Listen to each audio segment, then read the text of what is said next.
pessoal, um pouco atrasada, mas estamos aqui na nossa live das 18 horas, 18h21. Tive que resolver algumas questões antes de poder entrar aqui com vocês. Pessoal, vão entrando. Eu também estou gravando lá para o YouTube.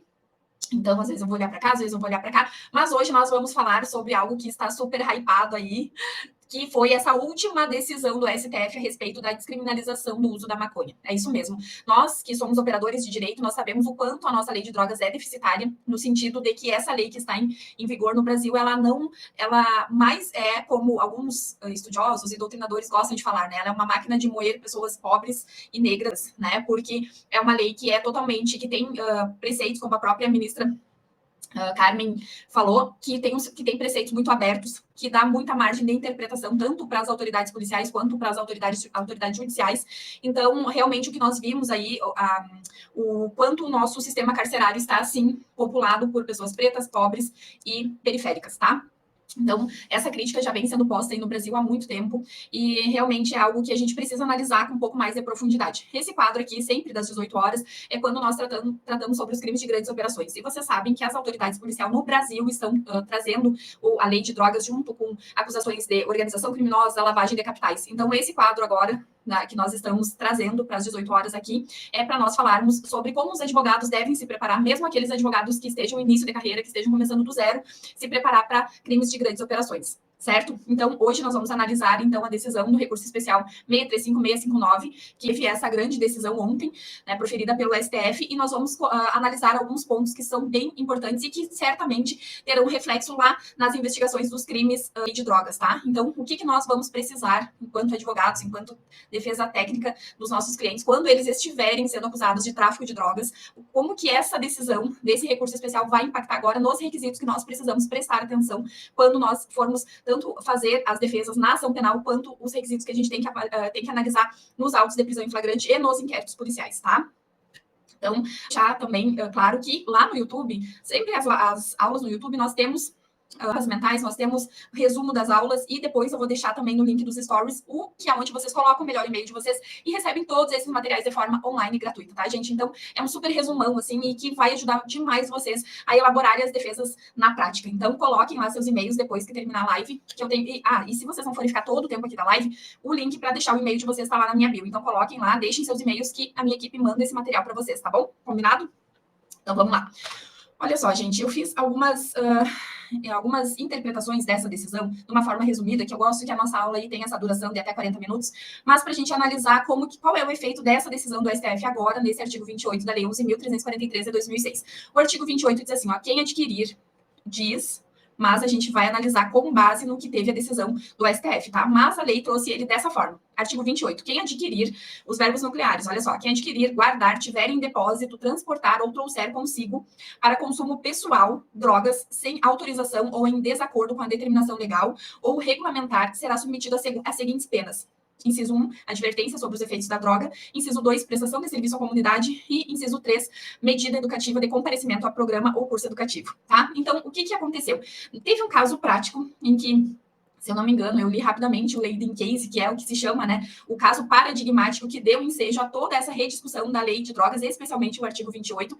Era um caso de um sujeito lá de São Paulo que foi preso pela Guarda Municipal, inclusive, portando 3 gramas, não é 30 nem 300, são 3 gramas, gente. Eu realmente não faço uso, né, da maconha, e eu não sei se 3 gramas é o suficiente para uma pessoa usar assim, sabe, e ter os efeitos que precisa ter. Mas o que eu sei é que 3 gramas é muito pouco, é uma quantidade ínfima. E essa pessoa foi, sim, presa pela acusação de tráfico de drogas com apenas 3 gramas de maconha. Então, a Defensoria Pública do Estado de São Paulo manejou todos os recursos, inclusive esse recurso especial que foi, então, admitido pelo STF e se tornou um land case para discutir sobre... essa questão desse caso lá de São Paulo foi para o STF e eles começaram a discutir algo que já vinha sendo pensado sobre a lei de drogas no Brasil, especialmente em razão da alta população de pessoas acusadas de tráfico de drogas. Então, o que eles pensavam? Tá, mas será que de fato há um crime de tráfico de drogas ou a pessoa é uma pessoa que tem dependência química, que na verdade é um problema de saúde pública e não alguém que tivesse que ter os seus corpos punidos, né? Qual será que é realmente a nossa preocupação? Então, muito tempo as pessoas estavam pensando, o STF estava pensando sobre Qual que seria, então, uma alternativa, tendo em vista que o Congresso Nacional não trazia nenhuma solução para essas questões, né, muito graves que nós estamos enfrentando com relação às pessoas, aos dependentes químicos aqui no Brasil, né? Então, sobreveio essa necessidade dessa discussão sobre essa legislação, considerando que outros países, né, já conseguiram fazer uma liberação do uso da maconha. O uso da maconha, inclusive, vem sendo um tratamento muito aceito para pessoas para crianças com autismo, para crianças com epilepsia. Então, claro que não é a mesma coisa, não é o mesmo efeito do uso enquanto entorpecente, tá? O uso do canabidiol não tem nada a ver com o uso da maconha de forma ilícita, como vinha sendo tratado antigamente. Mas essa discussão sobre o princípio ativo, né, da maconha vem sendo já algo. Olha só, o Paulinho falou sobre o tratamento da ELA, né, que é aquela esclerose. Estava muito efervescente essa necessidade da gente falar, né, conversar sobre a questão do uso da maconha e especialmente sobre essas acusações em que os autos de prisão em flagrante ou os inquéritos tinham como base somente para a acusação do tráfico de drogas. É a esclerose lateral amniotrófica, é isso aí. Eu não sabia todo o nome da ela. Mas realmente, né, o canabidiol vem sendo um tratamento muito, muito eficaz aí para o combate de várias doenças, né? O que é diferente, a gente sabe, do uso indiscriminado aí da maconha em forma de entorpecente, mas o princípio ativo é o mesmo, então eu acho que até para contribuir nessa decisão do STF também contribui para desmitificar muito a legalidade e o poder que esse princípio ativo tem para o tratamento de algumas doenças, tá? Fechamos um parêntese. Agora, perceber que tem pessoas, dúvidas sobre o último termo, Olha só, a Vicky está dizendo também que tem um tratamento da síndrome de Rett. Essa síndrome eu não conhecia, Vicky. Depois a gente pode até trocar uma ideia para tu me contar sobre o que se trata. Eu realmente não sabia. Mas é isso, gente. Tem muito. O uso do canabidiol, de fato, tá sendo assim, tá vindo com muita força, né? Exatamente, ó, e o Paulinho falou, a drogadição é uma questão de saúde pública e não somente de segurança. E é bizarro, assim, ó, e tu tem toda a razão, Paulinho, porque é bizarro quando a gente vai fazer as audiências de custódia, né, que o pessoal é levado preso sob acusação de tráfico de drogas, a pessoa dizendo que, não, eu sou dependente químico, e eu tenho problemas de saúde em razão disso. E o magistrado ali, o Ministério Público, tipo, não consegue fazer nada, não encaminha para um tratamento, não... Sabe, simplesmente vai ir preso ou não vai ir preso, né? Então, é uma situação que a gente precisa realmente aprofundar. Olha só, e o Paulo ainda fala, a maconha é uma oportunidade de tirar recursos para o tratamento. Isso realmente, assim, eu sei que tem alguns casos que o Brasil já está liberando, né? Até tem que ver como que, de repente, a gente podia até convidar alguém que manje, né? Que entenda bastante sobre isso para fazer uma live, para a gente conversar e também esclarecer, né? Até que ponto é positivo, enfim, o que é positivo a gente sabe. Até tem uma pessoa que tem que é do Masterchef. Eu adoro ele, que ele é o chefe de cozinha, ele tem a filha que tem algumas necessidades especiais, e ele comentou que ela tinha começado a fazer o uso do canabidiol e tinha uma melhora, assim, expressiva. Então, muito legal, né? E eu fico muito feliz de ver as pessoas tendo esse sucesso, porque a gente sabe que tudo aquilo que mexe com a saúde da gente acaba, ou da família, ou dos filhos, acaba sendo muito doloroso, tá? E é também, gente, muito doloroso para as famílias a questão do tráfico de drogas, a questão da dependência química, né? Das pessoas que são viciadas. Então, tudo isso traz, de fato, uma dor. A gente não está romantizando o crime de tráfico de drogas, e nem, eu sempre falo isso, né, que a advocacia criminal, ela não romantiza o crime, nem defende a impunidade. O que nós defendemos é que nós temos que ter uma legislação mais séria. Não adianta a gente encarcerar toda a nossa população negra, pobre, né, em razão dessas acusações com base almejando trazer alguma questão de segurança pública, porque não é para isso que o direito penal se presta, né? A gente já falou várias vezes sobre isso e a gente sempre vai pontuar que não é para isso que se presta o direito penal. O direito penal é a última raça, ou seja, é a última alternativa. Quando todos os outros meios não deram certo, então daí a pessoa cumpre, né, a sua pena aí junto ao sistema penal. Mas enquanto houver possibilidade da gente tentar solucionar as coisas sem criminalizar, seria uma melhor alternativa. Mas, né? Bom, vamos lá. O que aconteceu, né? Então, a gente já tinha falado ali do recurso 635-659, em que o réu desse processo, que era esse indivíduo lá de São Paulo, os representantes dele, né, entraram com esse pedido, com essa ação, com uma DIN, né, uma ação declaratória de inconstitucionalidade da Lei 11.343 de 2006, no artigo 28, que foi aquele artigo que nós analisamos, tá? Falando, né, que então seria, porque no STF, né, considerando que o STF é o guardião da Constituição Federal, a nossa Suprema Corte, ele sempre é um papel da Corte analisar se aquela legislação está de acordo com a Constituição Federal ou não, né? E uma das alegações dessa pessoa, que é aí um caso concreto desse case, é que o Estado não estava respeitando a indivídua da pessoa, né? Então, eles falam muito que essa decisão viola o princípio da dignidade humana. E daqui mais um pouquinho a gente vai ver mais especificamente sobre isso, né? E uma coisa que nós precisamos também sublinhar é que tem um impacto social, né? Essa decisão de ontem, no caso, do dia... Não, ela foi, acho que, publicada hoje, né? Então, tem um marco na política de drogas por tudo isso que nós já falamos, né? Por estar com uma questão da população carcerária gigante, né? O nosso sistema prisional é realmente muito populoso e se a gente for fazer uma análise, né, com a mais absoluta certeza, até de forma preventiva, o número de presos é expressivo em razão da acusação com base na lei de drogas. Então, tem que haver também uma análise do porquê, né? E se de fato essa lei que está em vigor no Brasil está atendendo todas as nuances que as drogas trazem para essa discussão, tá? Então, sim, traz um impacto social essa decisão de ontem do STF, tá?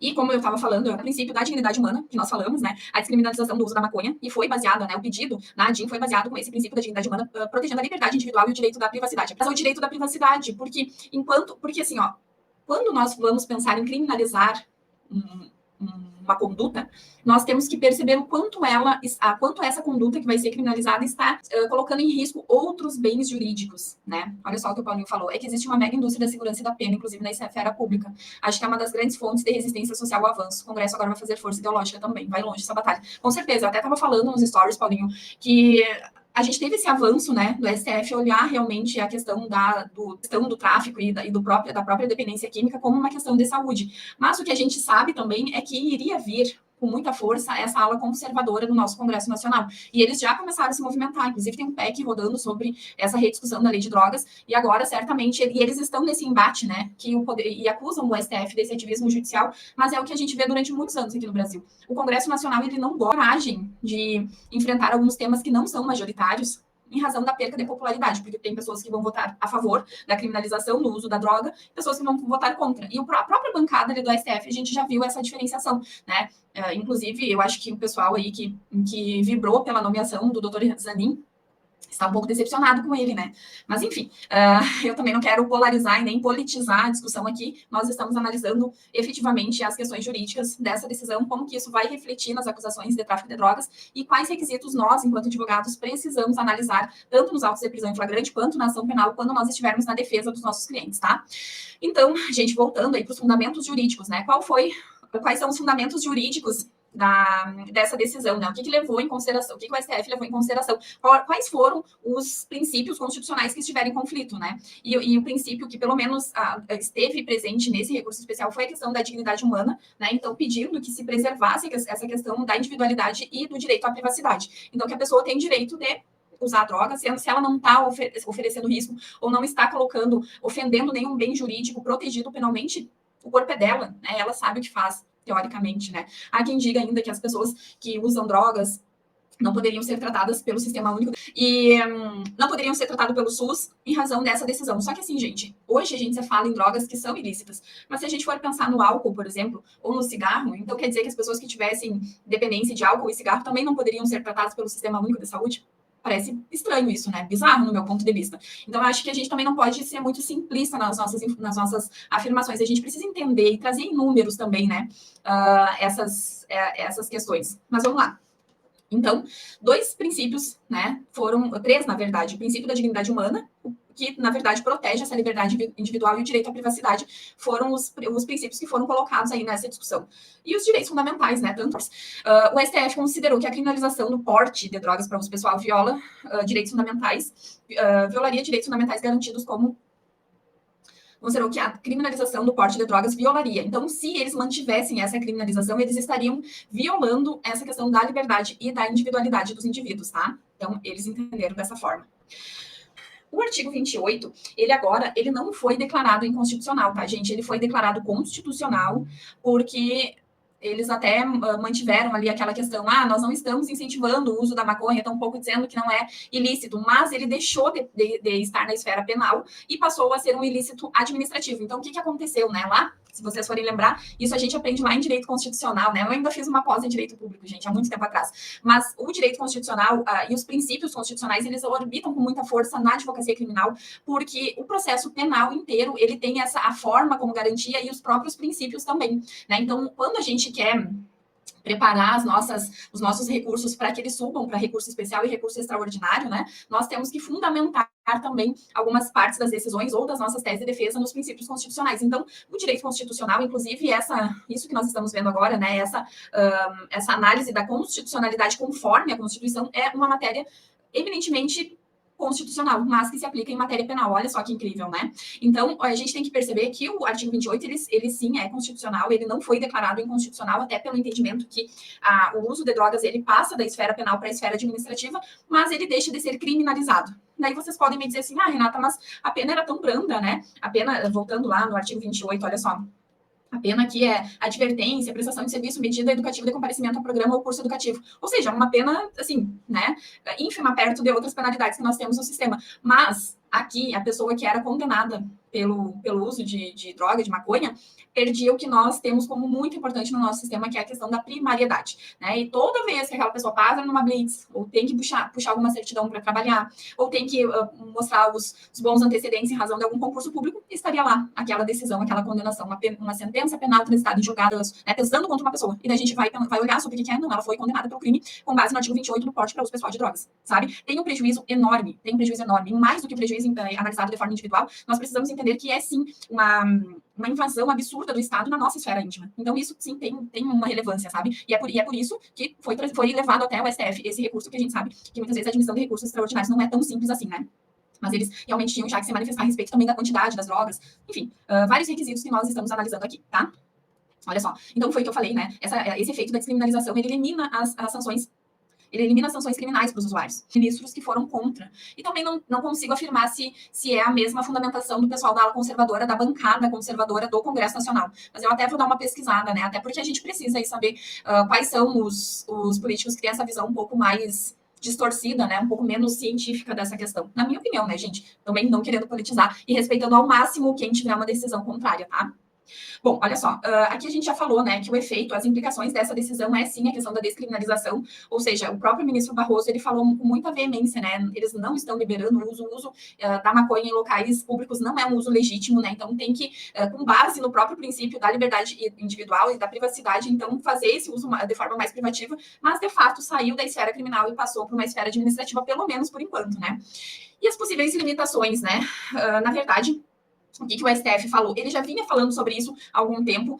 Eu lembro que no voto do ministro Alexandre de Moraes, ele falou que também algo que vale muito para a nossa análise das acusações de tráfico de drogas também, que é quando a polícia militar ou a autoridade policial, seja militar ou não, eles apreendem uma pessoa, né, ou prendem uma pessoa em flagrante ou em mandado de busca e apreensão, o que eles têm que constar ali no boletim dos atendimentos desses policiais para comprovar esse movimento da mercadância, né, que eles chamam de tráfico de entorpecentes, né, esse movimento típico do tráfico, que é muito comum essa expressão nas acusações.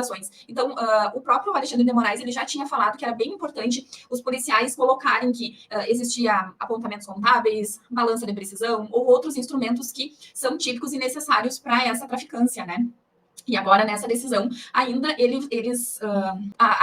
a prisão do indivíduo com base só no porte de drogas, então agora não cabe mais, que para configurar o crime de tráfico, eles têm que ter mais elementos que somente o porte das drogas, tá? Então, isso é bem importante, porque isso tem um reflexo na lei de drogas e na nossa defesa, porque quando a gente vai analisar um auto de prisão em flagrante ou acompanhar aquela prisão em flagrante, a gente tem que analisar para ver se tem esses requisitos, né? Se os requisitos estão ali postos, ou também na ação penal, tá? Então, isso é bem importante a gente se atentar. E o que eles falaram sobre as limitações? Então, o STF hoje entende que um porte para uso pessoal de até 40 gramas de maconha não cabe a imputação do crime de tráfico de drogas, né? Então, que seria um ilícito administrativo pelo uso pessoal. Teve outras repercussões que eu trouxe também sobre o impacto no sistema penal, né? Que a gente já falou, na verdade, que a gente vai ter que analisar e certamente vai reduzir essas imputações por crime de tráfico de drogas, em razão de que só o porte da droga já não é mais o suficiente para caracterizar o crime de tráfico, então, né, se passa esse ilícito administrativo que foi trazido pelo recurso especial 635-659 do STF. Outra mudança na política de drogas, né? Acho que essa discussão abriu uma discussão necessária e também científica, né, do próprio uso da maconha. Então, nós vimos já que países mais avançados que nós também já estão permitindo esse uso, né, tem a questão de Portugal, Espanha, Uruguai, né, a gente sabe que é um país também em desenvolvimento, né, mas vários países da Europa já estão aí com essa legislação muito mais avançada que no Brasil, e isso com a mais absoluta certeza impacta no nosso sistema carcerário, né. Essa crítica de que a lei de drogas é realmente uma lei que criminaliza pessoas pretas e pobres, já vinha sendo trazida e pautada nas nossas discussões há muito tempo, né? E também abre esse precedente legal para que tanto o Corte do nosso país, né, o STF e o próprio Congresso Nacional tenham mais subsídios para discutir essa questão da ação do uso de drogas, se vai ser só da maconha, se vai ser de todos os entorpecentes, o que os ministros deram entender, né, e não deram entender implicitamente, mas foram expressos em falar que eles também não poderiam descriminalizar somente a maconha, que eles teriam que descriminalizar todo o uso de todas as drogas, porque se a pessoa, se de fato está sendo levado em consideração o princípio da liberdade e da privacidade, se a pessoa está escolhendo, né, usar outros tipos de droga, é uma escolha própria, né? Então, eles não teriam como fazer essa descriminalização somente da maconha. Mas, a princípio, é o que nós temos, tá? A questão, e eu e o Paulinho já estávamos ali pincelando alguma coisa das reações positivas e das críticas, né? Que tem uma galera aí que sai em defesa dos direitos humanos, e em que eu, com certeza, faço parte dessa galera. Não que eu seja uma ativista, tá? Eu não me considero como uma ativista, até porque eu não tenho uma posição formada ainda sobre qual é o efeito verdadeiro sobre o corpo de uma pessoa que utiliza a maconha como entorpecente, tá? Tirando totalmente a discussão sobre os princípios ativos da maconha que são utilizados para tratamento de doenças. Mas eu não tenho informações suficientes para me posicionar com relação a isso. Então, por isso que eu digo que eu não sou uma ativista. Mas, com certeza, sou uma pessoa que defende os direitos humanos e que eu entendo que uma pessoa que é viciada em determinada droga, ela não teria que cumprir uma pena de 5 a 15 anos por tráfico de drogas, pelo simples fato da autoridade policial localizar ela com pequenas quantidades de drogas. Isso, sim, eu tenho certeza e posso confirmar para vocês que eu faço parte dessas pessoas que defendem esse entendimento, tá?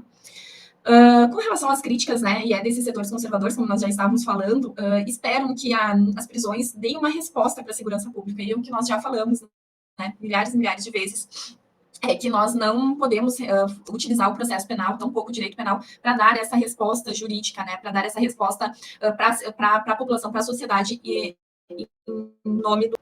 Com relação, então, daí a gente pode pensar, tá, mas quais serão os próximos passos, né? O que agora vai precisar fazer para, de fato, assentar, consolidar esse entendimento e a gente poder aprofundar cada vez mais essa discussão. Então, como vocês já viram, né, e eu não sei se felizmente ou infelizmente, mas pelo que eu pude perceber da movimentação do Congresso Nacional, né, até eu acho que foi o presidente da Câmara ou do Senado que já se manifestou, acho que foi da Câmara de Deputados, já se manifestou dizendo que eles vão dar mais celeridade para um PEC que está discutindo, né, a reforma da lei de drogas, no sentido de que eles não concordam com a decisão do STF, ou seja, que eles não concordam com a descriminalização do uso da maconha, tá? Então, eu espero realmente que, se for para ter uma decisão que seja com base, né, em números, em estudos, em escuta de profissionais que tenham mais preparação teórica para falar qual é o impacto disso e dessa questão da pessoa utilizar a droga e deixar de ser um crime, mas eu acho que é uma boa solução. Mas o que eu também acho, gente, é que, assim, o Brasil, ele tem muito essa questão de que eles querem que tudo seja criminalizado, né? Que a nossa cultura, a gente não aprende nada através da nossa cultura. Tudo é criminalizado, e isso traz esse recrudescimento penal, traz consequências para nós, e isso é bem grave, sabe? Então, nesse sentido, mesmo que haja, eu acredito que haja um reflexo na saúde da pessoa que está ali consumindo alguma droga, eu não entendo que o Estado tenha que ter tanta ingerência na nossa vida. Esse é um ponto, sabe? Eu acho que essa discussão tem que ser aprofundada nesse sentido. Com relação à educação e à prevenção, né, os próprios ministros falaram que eles, então, vão utilizar um valor que já era trazido em razão de multas e pagamento de multas, né, para que se faça, então, uma campanha mais educativa, como, por exemplo, se faz do uso de álcool e cigarro aqui no Brasil. Então, que eles querem que peguem uma parte desse valor e coloquem nas campanhas para fazer essa conscientização da população mais jovem do quão nefasto é a utilização de drogas, tá? Como eu falei para vocês, eu acho que é bem legal, e eu acho que é uma inteligência nossa analisar como que os outros países estão enfrentando essa questão do combate ao tráfico de drogas e do combate à utilização das drogas, né? Porque a gente já falou aí de outros países como Portugal, Uruguai e até alguns estados dos Estados Unidos que já têm essa liberação. Então, isso é bem importante. É um princípio da inteligência, né, pessoal? O Brasil é um país jovem e aprender com os erros e acertos de países que estão dando certo e estão tendo êxito nos seus números, tanto de pessoas recuperadas da dependência química, quanto do baixo encarceramento populacional dos indivíduos no sistema penitenciário. Então, a gente tem que analisar como que a liberação desse consumo da maconha, por exemplo, aqui no Brasil, o quanto isso vai influenciar na nossa vida, né, verdadeiramente. Então, analisar, como eu digo sempre, né? Olha que incrível é se a gente pudesse aprender com os erros de outras pessoas e não precisar sentir as nossas dores, né? É a mesma coisa. Quando um país jovem está enfrentando um problema, como nós estamos com relação aos usuários de drogas e a questão da lei de drogas, o ideal é que a gente olhe para outros países e veja como que eles estão enfrentando e se deu certo as políticas que eles adotaram e o que a gente podia aproveitar disso, mas trazendo para a nossa realidade, né? Então, aí nós temos, eu trouxe esses 3 países para vocês, mas eu acredito que tem outros países que também já estão nessa batida de descriminalização do uso de drogas. Mas, a princípio, Portugal, Uruguai e alguns estados dos Estados Unidos é certo que estão passando por esse trâmite também, e eu acho bem importante a gente analisar como que eles estão se portando lá, tá? E com relação a essa tendência global, né, de revisitar as políticas de drogas e colocar essa questão do vício muito mais como uma questão humanitária e menos punitivas, né? Eu até acho que foi o ministro Barroso que falou que as pessoas que se declaram viciadas em drogas, elas precisam de tratamento e não encarceramento, né? E a gente sempre fala, imagina se o Brasil investisse em escola, em educação, em saúde, em melhoria de empregos, todo o dinheiro que ele investe em segurança pública, em presídios, em armamento, não que não seja necessário, né? Com certeza é necessário trazer um país bem aparelhado na segurança pública, mas imagina se a gente pudesse utilizar todo esse valor que é colocado em presídio, em que as pessoas já estão no sistema, em escolas, em educação, né? Evitando que essas pessoas, essas crianças, esses jovens partam para a criminalidade, partam para o uso de drogas, partam daí para o sistema, né? Então, essa reflexão é muito séria e eu acho que todos nós, né, enquanto sociedade, enquanto operadores de direito, enquanto advogados, nós devemos ter esse raciocínio, porque é da nossa conta, sim. Porque nós temos filhos, nós temos sobrinhos, nós temos netos, nós temos amigos, nós perdemos amigos para as drogas, nós perdemos filhos para as drogas, então é da nossa responsabilidade, sim, estar presente cada vez mais nesse debate.